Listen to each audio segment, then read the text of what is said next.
కష్టపడి చదువుతున్నాడు అయితే క్లాస్ రూమ్ లో ఏడో కన్నీరు కాచు, నా దేవా నేను నిలబడకపోతే నా తల్లిదండ్రులు నా ఇంటి వారు బ్రతకటం కష్టం ప్రభు.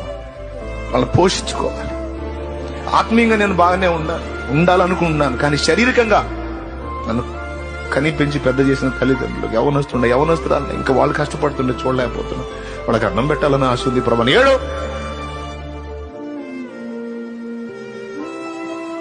వరుస విజయాలు నీకు, నువ్వు ఏది చేసినా కార్యం సఫలమయ్యేటట్టు నీ కన్నీరు ఉండాలి.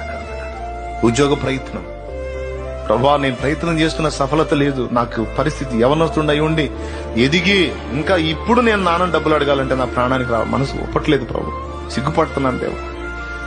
ఇప్పటికి చెట్టంత ఎదిగి నా చేతిలో డబ్బులు నాన్న చేతికి ఇవ్వాల్సింది, నాన్న దగ్గర నేను ఖర్చులకి డబ్బులు అడగాలంటే సిగ్గుగా ఉంది ప్రభు అని. ఏడు